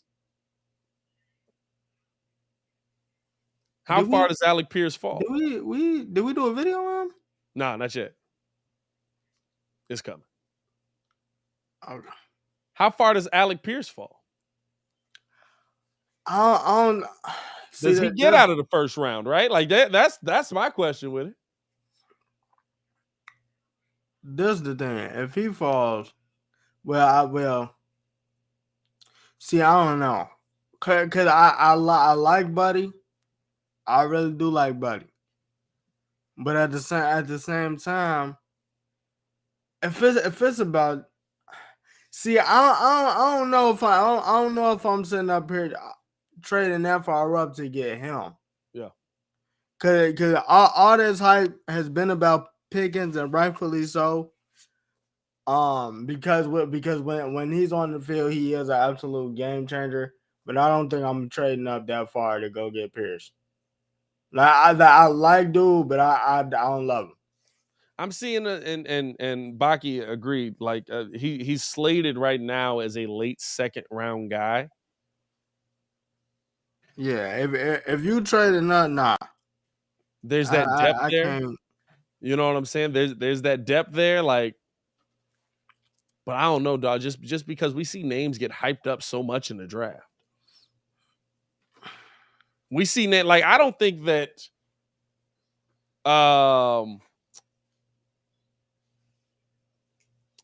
Treylon Burks is going to fall down that far. Nah, I don't think he is either. I don't think Treylon Burks gets out of the first round. Hearing how people have started talking about him coming down the stretch, right? I don't think you see Treylon Burks get out of that first round. 52 catches, 884 yards, 8 tutties. For Alec Pierce? Yep. Yeah. Yeah, he's nice. He's nice. But it's just one of those things, right? Like, do you think, and that's really what it comes down to, right? Do you think the piece that you're going after is still going to be on the board when you're trying to get him? I mean, possibly, but that's the risk. That's the risk that you got to take. That's the risk you take moving back, right? That's the risk that you take. And is that the best plan of attack? Like I said, and I think there's enough depth. And I've said it a couple times. I think there's enough depth in this draft that it's okay to move back. You'll have that opportunity. But dog, this is a draft we're probably not going to see a quarterback go until I don't think a quarterback goes until Pittsburgh. I think Pittsburgh takes a quarterback is going at 8. A quarterback is going at 8. Malik Willis is going at 8. So. Hey. If I'm lying, I'm dying, dog. I don't think so, dog. Malik Willis is going at 8. You might be dying, dog. I ain't gonna. This is the thing. If he wasn't, then I for real say. Why? I for real sit up there and say like, oh well, you know that they like Baker and the Seahawks is talking. The Seahawks are So already why would, said. and the Falcons currently sit at 8. Why would I get it, like you've got no situation there. But this ain't the time for them to be taking a quarterback. Who? The Falcons? They got nothing else. The best player on the team is Cordero Patterson. True, but I mean, you let go. Well, nah, they're trying to see what they got in Marcus. You got nothing in Marcus. You got It's the Falcons, bro. You got a dude that can hold on to a football. You know what I'm saying? Like when the ball gets snapped back, it's you the get Falcons. I don't No, know. I know. I'm not. No, Bucky. I'm not saying that. I'm not saying that he's overhyped. What I'm saying is he's gonna be the only QB that's he's the only quarterback going in the first round. That's gonna be taken in the first round. Yeah, he's the only quarterback going in the first round. Kenny Pickett. First off, he good. I'm not trusting with 2 gloves. What are you doing? No. I'm just joking. But he's not better than Malik Willis. 2 glove Tommy out here. But like Seattle. See, this is the thing. The only 3 teams that I could see taking them are Atlanta, Pittsburgh, and Seattle. Seattle already said they're not in no rush to trade for Baker. So you got at least say that, hey, if I'm Seattle, I'm thinking about taking Malik Willis, because if you wasn't, they'd be on the phone right now. Does Baker where does Baker end up on draft night? He can end up on one of them 3 teams. Atlanta can't pay him, right? Well, Atlanta is not like New Orleans. They got. I ain't gonna lie to you though. I would kind of vibe with Baker in Atlanta. Baker be kind of lit. I think that they said the only thing is because he asked him for 20 M's. I'm not about to give you 20 M's. You have showed. Hey, you can ask for whatever you want. If ain't nobody gonna give it to you, you can. I'll give you 14, and we'll go from there. I mean that just becomes thank you for playing the work version of our game, my boy. like legit. You can ask for whatever you want. Listen, hey, I want somebody to give me 20 M's for the oh, that's true. Kyle Pitts probably is their best player. Man, I don't know. Nah, Cordell Patterson still might be their best player. Cordell Patterson was giving you instant production. And he was giving you production at the running back, wide receiver, like everywhere. That Mike was killing in fantasy. And here's the wild part, right? So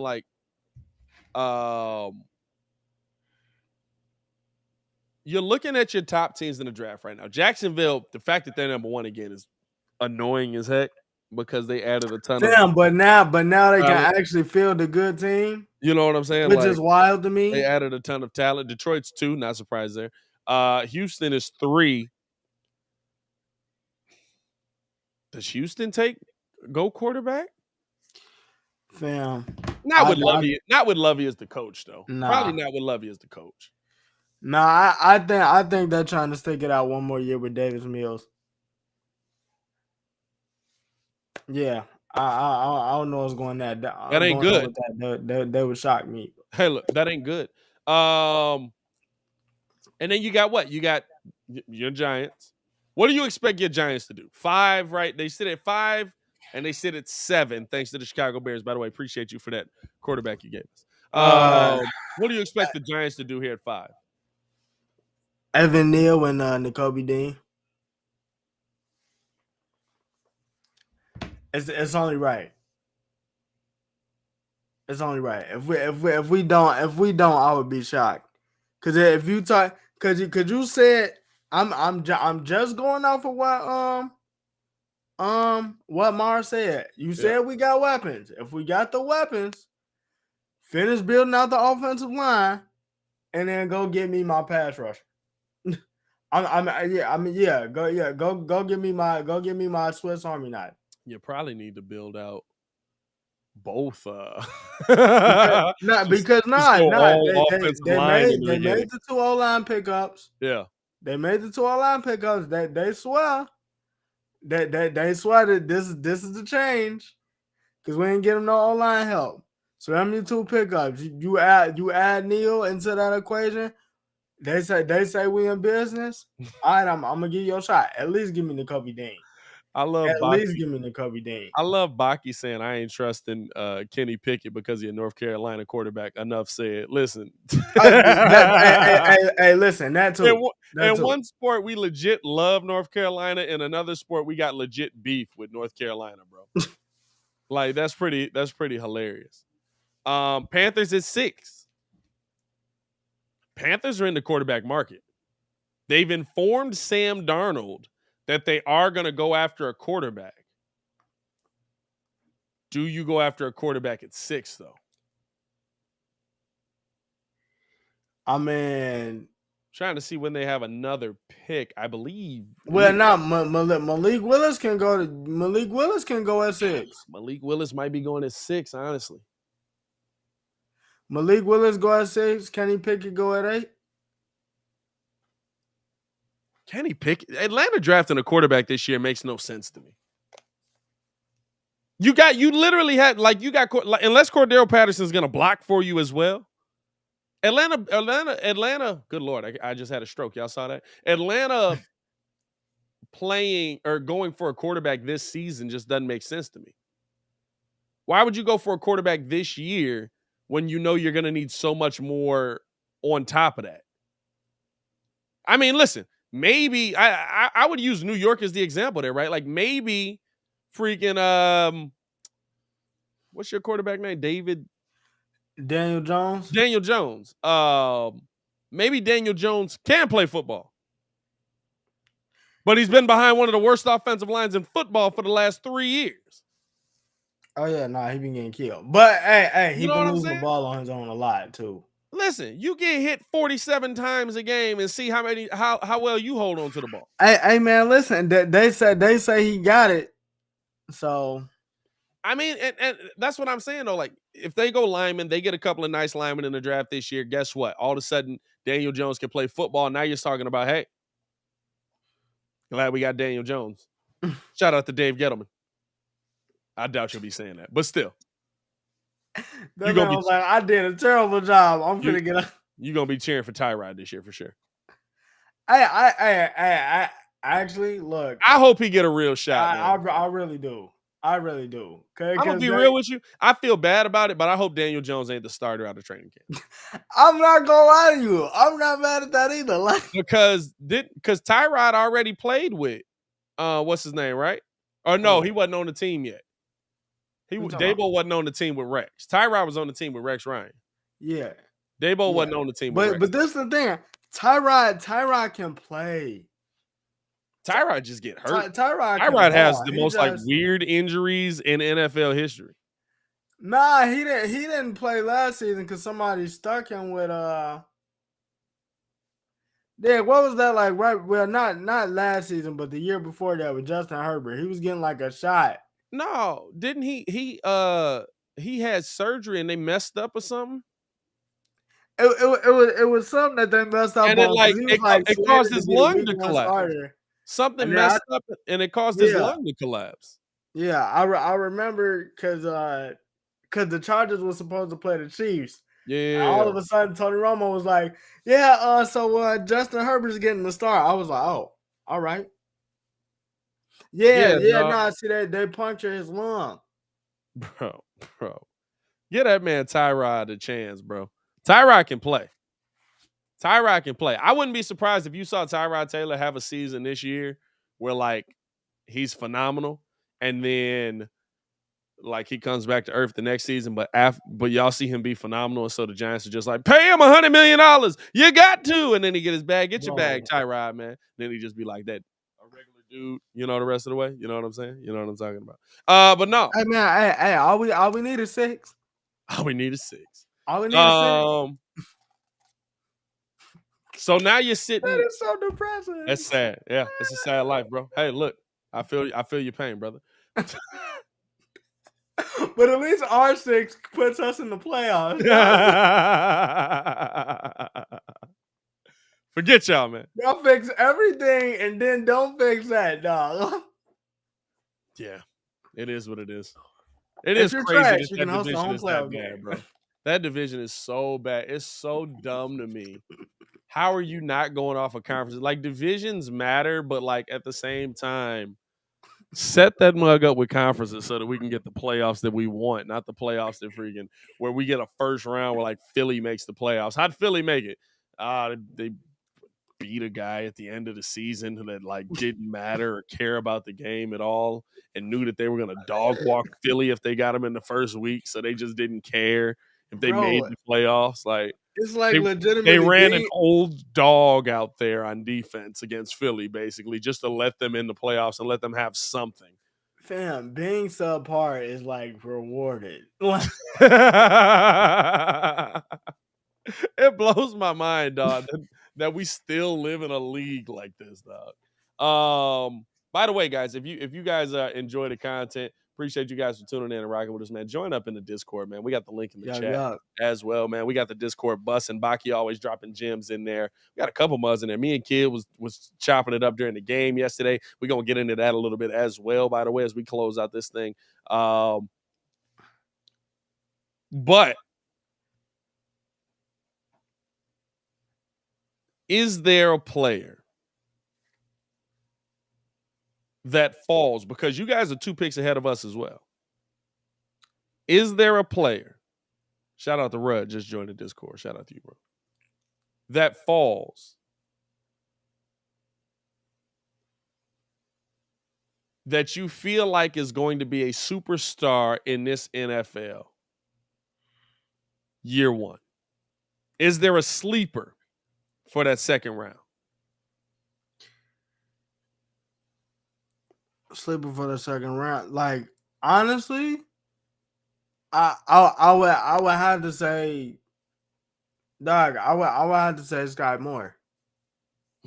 Sky Like, Moore might get to the third. and this is the thing. I'm gonna tell you why. I like Sky Moore. I ain't gonna lie to you. Like, this dude has good hands, good feet. The way he controls his body is crazy. Like the adjustments on some of them catches is wild. And he didn't have a quarterback. Yeah. He legitimately does everything. If you talking about like mugs that's coming from no name schools, especially receivers, that's my dude that's next up. And I told you, I hesitated because I'm like you. I don't want to crown this dude the next nothing. But he remind me a lot of AB. He remind me a lot of AB. He's tough. He's got to go up and get it. He's definitely a tough wide receiver. Great hands on him. Really good speed on him as well. They kind of used him in that Deebo Samuel like role. Like, hey, we'll send you behind the line. We'll send you out. You know what I'm saying? Plus, and that boy can do some damage in the slot, man. Yeah. That boy can do some damage in the slot, bro. That his feet is crazy. He's got good feet. Feet is crazy, bro. The crazy part is Sky Moore really might go down because there's so many big body guys with speed this year, right? Like if you're ranking what you're gonna pick as a GM, you're probably 6'3", good hands. Let's go with that. You know what I'm saying? Like Muggs ain't never checking for the 5'11", 6 foot dudes. I mean, you do, right? But like, I'm gonna pick the 6'3" one over him more times. Yeah. So Sky Moore might get to that third round even. And I feel like it's guys like that are the reason that the Bears that Ryan Poles is okay with trading back. I feel like it's guys like that is the reason that the Bears are okay with, we'll give you these picks right now. Give us the picks later in this round. What's the one thing tonight? Not tonight, tomorrow night, right? Mm-hmm. That the Bears could do that you would feel like that was the wrong move?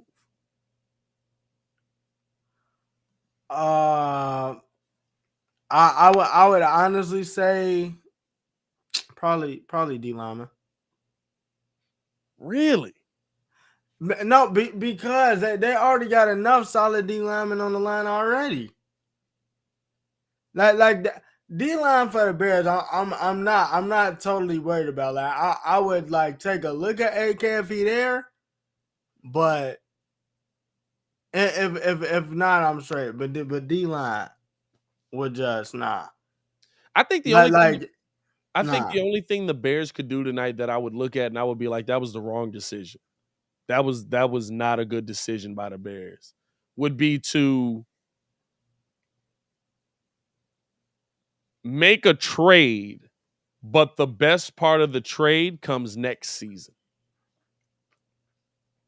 So you trade back for picks, you end up trading away your second, but you end up with a late first rounder next year.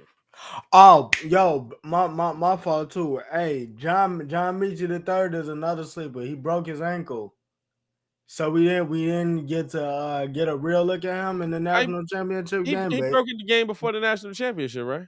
huh? He was still out there playing, wasn't he? Like Yeah, I think he broke his I think ankle, he but did. he was I really think he just did like one. I think he did like one series, and then he took him out. But if he's on the board, I would definitely take him because Alabama fam, they print wide receiver. Alabama print everything except quarterbacks. And then there was Mac Jones. Mac Jones might be the one anomaly. Mac Jones is legitimately the first good quarterback since what? Roger Staubach? Like, True. I don't think there's been another good quarterback, or not Roger Staubach. Is it Roger Staubach? Not Roger Staubach. Who am I thinking of? Freaking Joe Namath, right? Wasn't Joe Namath Alabama? Hold on, let's see. Alabama quarterback. It's not going to be a huge list in the NFL. AJ McCarron, Tua. Oh, forgot about Tua.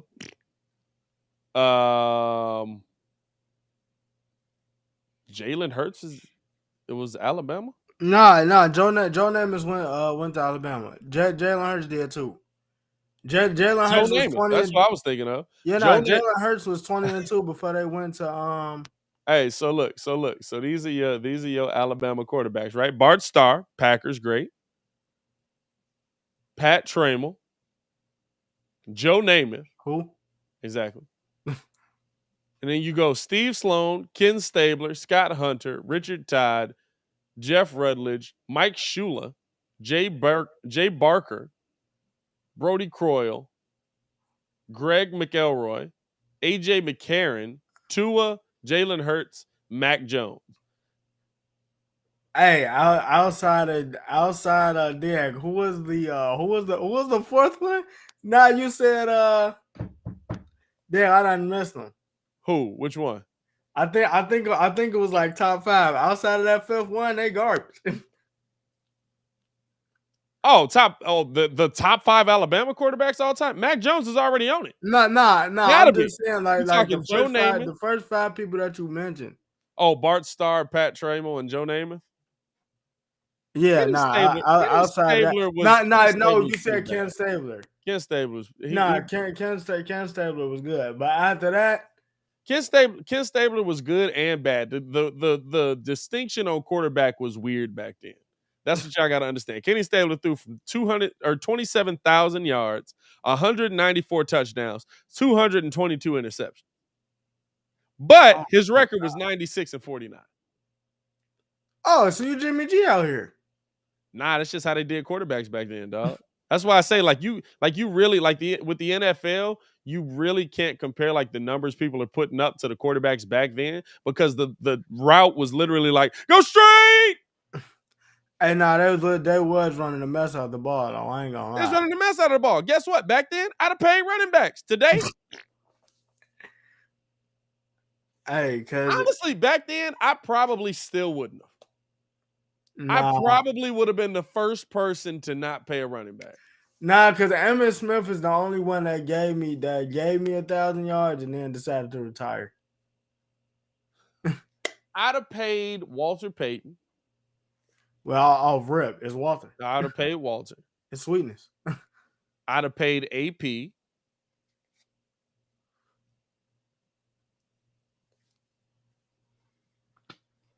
I would have paid Barry Sanders if I wasn't on the Lions. Oh yeah, not legitimately. Barry left because they was losing. And he was Yeah, gonna be up. I would have paid Barry Sanders if he wasn't on the Lions. I'm paying Emmett though. And I would pay what's his name now. That's probably it. I'm I'm not paying even him. paying. I'm not even paying Emmett. You know why? You not paying Emmett? No.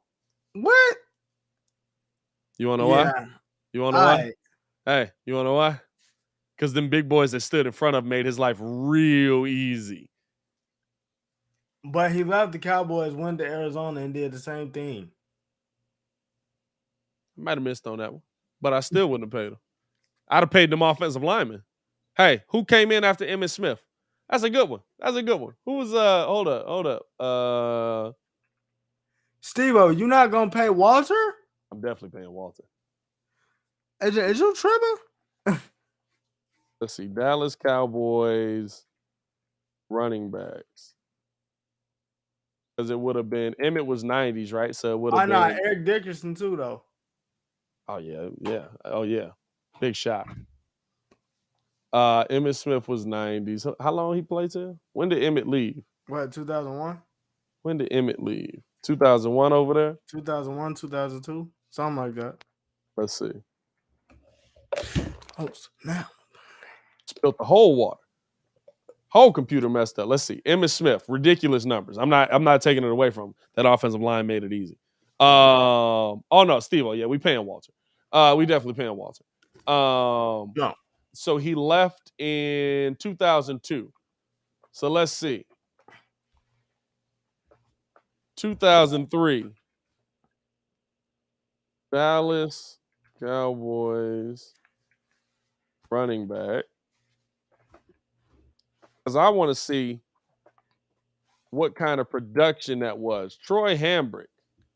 275 rushes for 972 yards, 5 touchdowns, and 17 catches.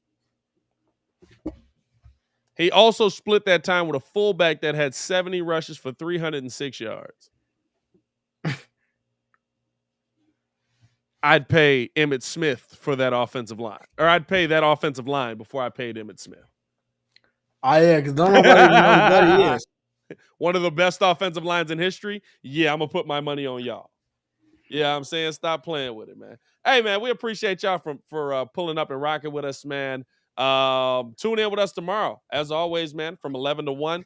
We'll be doing some draft breakdown, giving our mock drafts. Yes, sir. Make sure y'all tune in and rock with us on that, man. Given where we think the Bears are going to take. I'm not doing a full mock draft. I'm just mock drafting the Bears. I'm not going to lie to you, dog. Oh, yeah, nah. Not doing a full mock draft. I'm not even going to lie. You know what? Here, I'll do the Bears. You do the Giants. We'll give you 2 teams. I bet. I don't know if there's Giants fans in here, but I do the Bears. You do the Giants. But no, tune in and rock with us tomorrow for our mock draft on that. We'll do some more draft breakdown. And, any news that breaks, we'll be dropping videos on that throughout the day as well. Man, keep it. We appreciate y'all for tuning in and rocking with us. As always, man, it's your boy Pat the Designer back at it again, joined by the man formerly known as Stefan Adon, the man formerly known as Ringo J, Mr. Stefan Adon. I be getting it mixed up. Don't worry about it. Yes, sir. Hey, yo, Chicago. Y'all stay safe out there, man. Peace. Peace. That man.